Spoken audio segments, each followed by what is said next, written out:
Subscribe.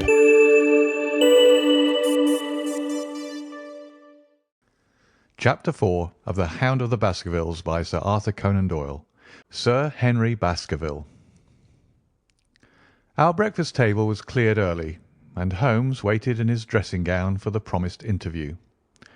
Our clients were punctual to their appointment, for the clock had just struck 10 when Dr. Mortimer was shown up, followed by the young baronet. The latter was a small, alert, dark-eyed man about 30 years of age, very sturdily built, with thick black eyebrows and a strong, pugnacious face. He wore a ruddy-tinted tweed suit and had the weather-beaten appearance of one who has spent most of his time in the open air. And yet there was something in his steady eye and the quiet assurance of his bearing which indicated the gentleman. "This is Sir Henry Baskerville," said Dr. Mortimer. "Why, yes," said he, "and the strange thing is, Mr. Sherlock Holmes, that if my friend here had not proposed coming round to you this morning, I should have come on my own account. I understand that you think out little puzzles, and I've had one this morning which wants more thinking out than I am able to give it." "Pray take a seat, Sir Henry. Do I understand you to say that you have yourself had some remarkable experience since you arrived in London?" "Nothing of much importance, Mr. Holmes. Only a joke, as like as not. It was this letter, if you can call it a letter, which reached me this morning." He laid an envelope upon the table, and we all bent over it. It was of common quality, greyish in colour. The address, Sir Henry Baskerville, Northumberland Hotel, was printed in rough characters. The postmark, Charing Cross, and the date of posting the preceding evening. "Who knew that you were going to the Northumberland Hotel?" asked Holmes, glancing keenly across at our visitor. "No one could have known. We only decided after I met Dr. Mortimer." "But Dr. Mortimer was no doubt already stopping there." "No, I had been staying with a friend," said the doctor. "There was no possible indication that we intended to go to this hotel." Someone seems to be very deeply interested in your movements." Out of the envelope he took a half sheet of foolscap paper folded into 4. This he opened and spread flat upon the table. Across the middle of it a single sentence had been formed by the expedient of pasting printed words upon it. It ran, "As you value your life or your reason, keep away from the moor." The word moor only was printed in ink. "Now," said Sir Henry Baskerville, "perhaps you will tell me, Mr. Holmes, what in thunder is the meaning of that, and who it is that takes so much interest in my affairs." "What do you make of it, Dr. Mortimer? You must allow that there is nothing supernatural about this, at any rate." "No, sir, but it might very well come from someone who was convinced that the business is supernatural." "What business?" asked Sir Henry sharply. "It seems to me that all you gentlemen know a great deal more than I do about my own affairs." "You shall share our knowledge before you leave this room, Sir Henry. I promise you that," said Sherlock Holmes. "We will confine ourselves for the present, with your permission, to this very interesting document, which must have been put together and posted yesterday evening. Have you yesterday's Times, Watson?" "It is here in the corner." "Might I trouble you for it? The inside page, please, with the leading articles." He glanced swiftly over it, running his eyes up and down the columns. "Capital article this on free trade. Permit me to give you an extract from it. You may be cajoled into imagining that your own special trade or your own industry will be encouraged by a protective tariff, but it stands to reason that such legislation must in the long run keep away wealth from the country, diminish the value of our imports, and lower the general conditions of life in this island. What do you think of that, Watson?" cried Holmes in high glee, rubbing his hands together with satisfaction. "Don't you think that is an admirable sentiment?" Dr. Mortimer looked at Holmes with an air of professional interest, and Sir Henry Baskerville turned a pair of puzzled dark eyes upon me. "I don't know much about the tariff and things of that kind," said he, "but it seems to me we've got a bit off the trail so far as that note is concerned." On the contrary, I think we are particularly hot upon the trail, Sir Henry. Watson here knows more about my methods than you do, but I fear that even he has not quite grasped the significance of this sentence. No, I confess that I see no connection. And yet, my dear Watson, there is so very close a connection that the one is extracted out of the other. You, your life, reason, value, keep away from the— Don't you see now whence these words have been taken? By thunder, you're right. Well, if that isn't smart, cried Sir Henry. If any possible doubt remained, it is settled by the fact that keep away and from thee are cut out in one piece. Well now, so it is. Really, Mr. Holmes, this exceeds anything which I could have imagined, said Dr. Mortimer, gazing at my friend in amazement. I could understand anyone saying that the words were from a newspaper, but that you should name which and add that it came from the leading article is really one of the most remarkable things which I have ever known. How did you do it? I presume, Doctor, that you could tell the skull of a negro from that of an Eskimo. Most certainly. But how? Because that is my special hobby. The differences are obvious. The supraorbital crest, the facial angle, the maxillary curve, But this is my special hobby, and the differences are equally obvious. There is as much difference to my eyes between the leaded bourgeois type of a Times article and the slovenly print of an evening halfpenny paper as there could be between your negro and your Eskimo.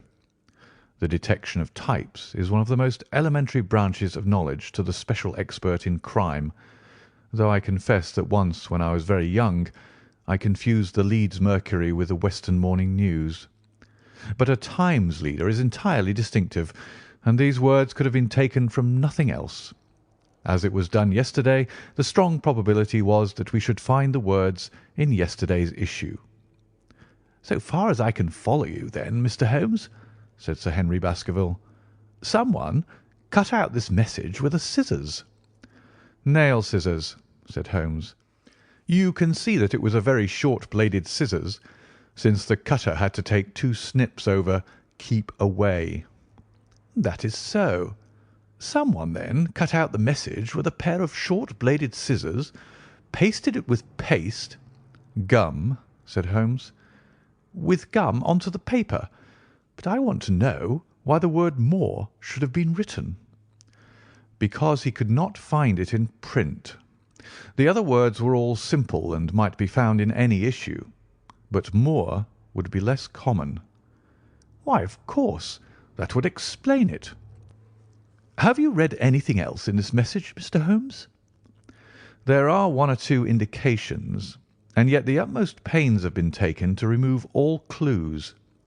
The address, you observe, is printed in rough characters. But the Times is a paper which is seldom found in any hands but those of the highly educated. We may take it, therefore, that the letter was composed by an educated man who wished to pose as an uneducated one, and his effort to conceal his own writing suggests that the writing might be known, or come to be known, by you. Again, you will observe that the words are not gummed on in an accurate line, but that some are much higher than others. Life, for example, is quite out of its proper place. That may point to carelessness, or it may point to agitation and hurry upon the part of the cutter. On the whole, I incline to the latter view, since the matter was evidently important, and it is unlikely that the composer of such a letter would be careless. If he were in a hurry, it opens up the interesting question why he should be in a hurry, since any letter posted up to early morning would reach Sir Henry before he would leave his hotel. Did the composer fear an interruption? And from whom? "We are coming now rather into the region of guesswork," said Dr. Mortimer. "Say rather into the region where we balance probabilities and choose the most likely. It is the scientific use of the imagination, but we have always some material basis on which to start our speculation. Now, You would call it a guess, no doubt, but I am almost certain that this address has been written in a hotel." "How in the world can you say that?" "If you examine it carefully, you will see that both the pen and the ink have given the writer trouble. The pen has spluttered twice in a single word, and has run dry 3 times in a short address, showing that there was very little ink in the bottle. Now, a private pen or ink bottle is seldom allowed to be in such a state, and the combination of the two must be quite rare. But you know the hotel ink and the hotel pen, where it is rare to get anything else. Yes, I have very little hesitation in saying that could we examine the waste paper baskets of the hotels round Charing Cross until we found the remains of the mutilated Times leader, we could lay our hands straight upon the person who sent this singular message. Hello, hello, what's this?" He was carefully examining the foolscap upon which the words were pasted, holding it only an inch or two from his eyes. "Well?" "Nothing," said he, throwing it down. "It is a blank half-sheet of paper without even a watermark upon it. I think we have drawn as much as we can from this curious letter. And now, Sir Henry, has anything else of interest happened to you since you have been in London?" "Why, no, Mr. Holmes, I think not." "You have not observed anyone follow or watch you?" "I seem to have walked right into the thick of a dime novel," said our visitor. "Why in thunder should anyone follow or watch me?" "We are coming to that. You have nothing else to report to us before we go into this matter?" "Well, it depends upon what you think worth reporting." "I think anything out of the ordinary routine of life well worth reporting." Sir Henry smiled. "I don't know much of British life yet, for I've spent nearly all my time in the States and in Canada, but I hope that to lose one of your boots is not part of the ordinary routine of life over here." "You have lost one of your boots?" "My dear sir," cried Dr. Mortimer, "it is only mislaid. You will find it when you return to the hotel. What is the use of troubling Mr. Holmes with trifles of this kind?" "Well, he asked me for anything outside the extraordinary." "Exactly," said Holmes. "However foolish the incident may seem, you have lost one of your boots, you say?" "Well, mislaid it, anyhow. I put them both outside my door last night, and there was only one in the morning. I could get no sense out of the chap who cleans them. The worst of it is that I only bought the pair last night in the Strand, and I have never had them on." "If you have never worn them, why did you put them out to be cleaned?" "They were tan boots and had never been varnished. That was why I put them out." "Then I understand that on your arrival in London yesterday you went out at once and bought a pair of boots." "I did a great deal of shopping. Dr. Mortimer here went round with me.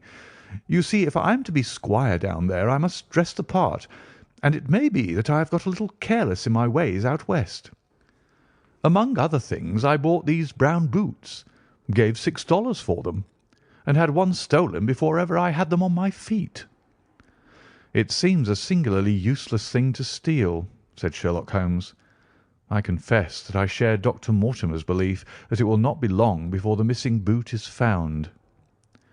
"And now, gentlemen," said the baronet with decision, "it seems to me that I have spoken quite enough about the little that I know.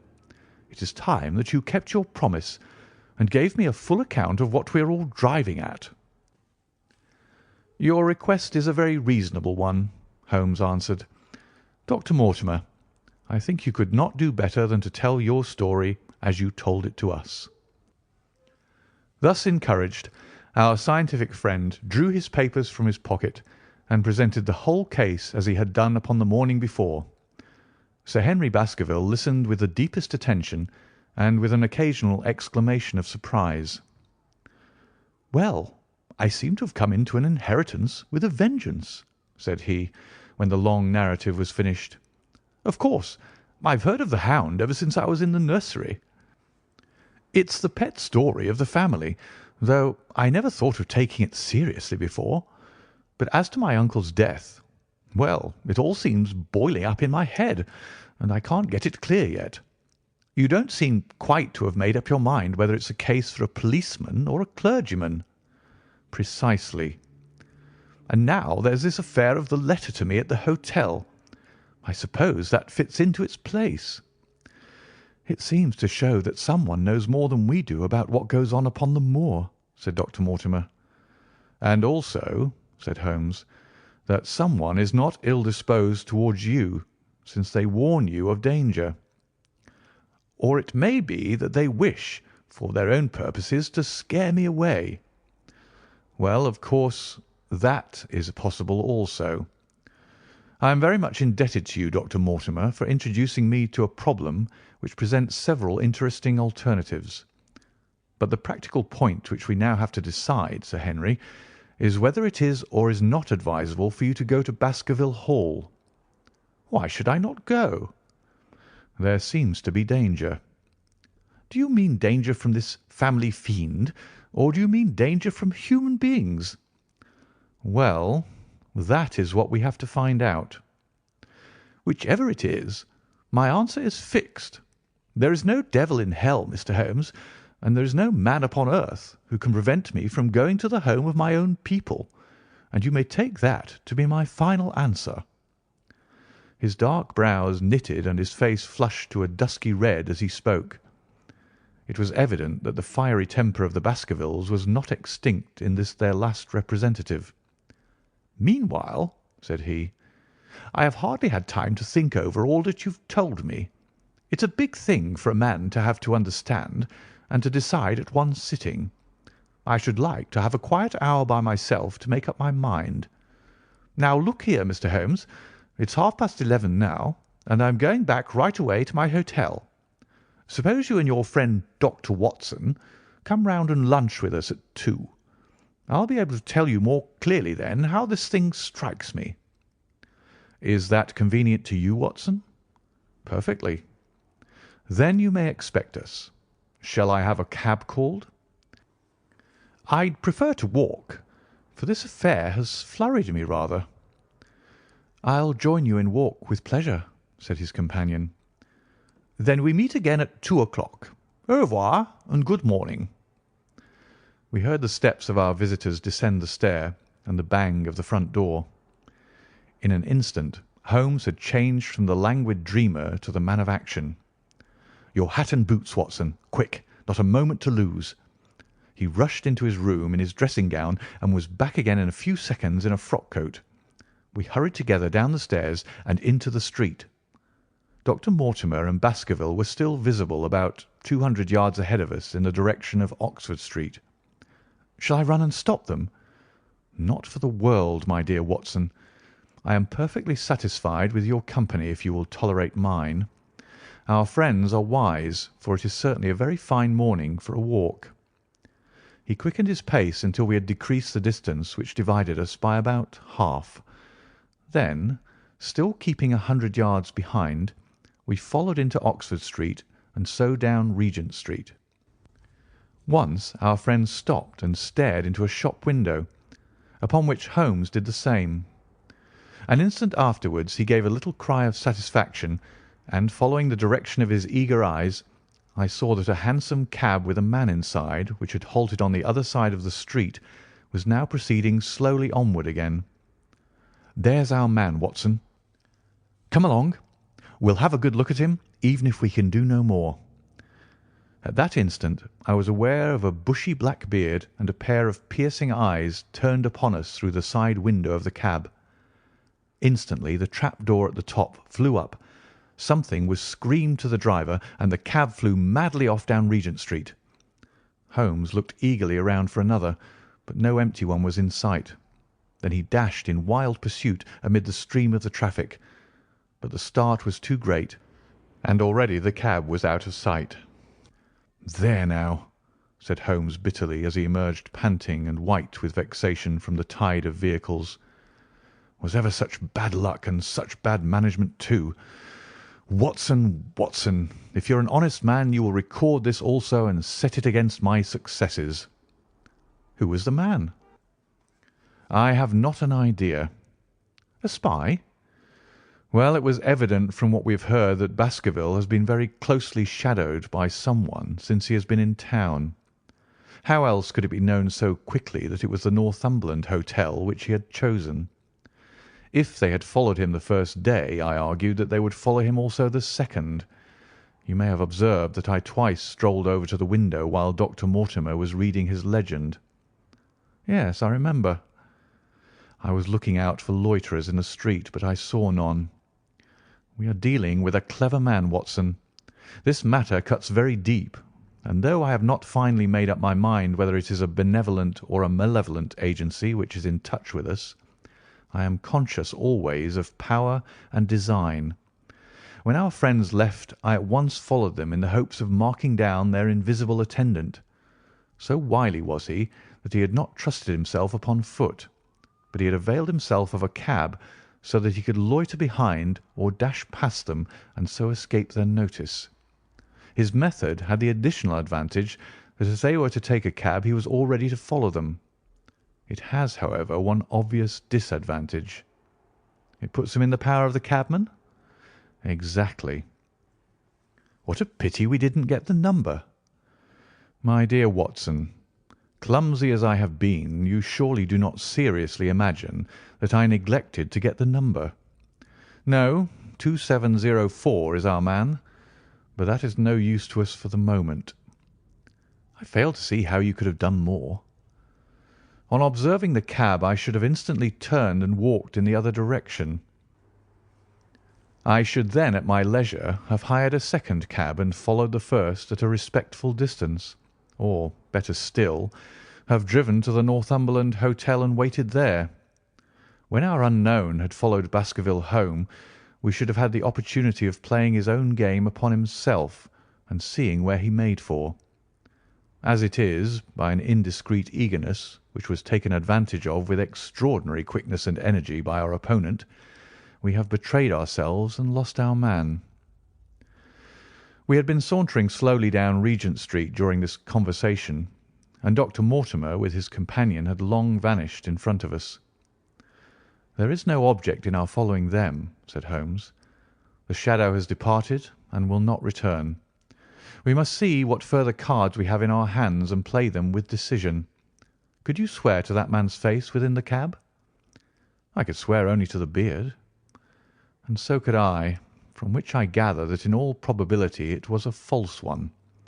A clever man upon so delicate an errand has no use for a beard save to conceal his features. Come in here, Watson." He turned into one of the district messenger offices, where he was warmly greeted by the manager. "Ah, Wilson, I see you have not forgotten the little case in which I had the good fortune to help you." "No, sir, indeed I have not. You saved my good name and perhaps my life." "My dear fellow, you exaggerate. I have some recollection, Wilson, that you had among your boys a lad named Cartwright, who showed some ability during the investigation." "Yes, sir. He's still with us." "Could you ring him up?" "Thank you, and I should be glad to have change of this £5 note." A lad of 14, with a bright, keen face, had obeyed the summons of the manager.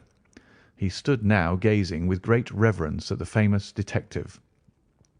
"Let me have the hotel directory," said Holmes. "Thank you. Now, Cartwright, there are the names of 23 hotels here, all in the immediate neighbourhood of Charing Cross. Do you see?" "Yes, sir." "You will visit each one of these in turn." "Yes, sir." "You will begin in each case by giving the outside porter 1 shilling. Here are 23 shillings." "Yes, sir." "You will tell him that you want to see the waste paper of yesterday. You will say that an important telegram has miscarried, and that you are looking for it. You understand?" "Yes, sir." "But what you are really looking for is the centre page of the Times with some holes cut in it with scissors. Here is a copy of the Times. It is this page. You could easily recognise it, could you not?" "Yes, sir." "In each case the outside porter will send for the hall porter, to whom also you will give 1 shilling. Here are 23 shillings. You will then learn in possibly 20 cases out of the 23 that the waste of the day before has been burned or removed. In the 3 other cases you will be shown a heap of paper, and you will look for this page of the Times among it. The odds are enormously against your finding it. There are 10 shillings over in case of emergencies. Let me have a report by wire at Baker Street before evening. And now, Watson, it only remains for us to find out by wire the identity of the cabman, number 2704, and then we will drop into one of the Bond Street picture galleries and fill in the time until we are due at the hotel. End of chapter 4. Subscribe for more content.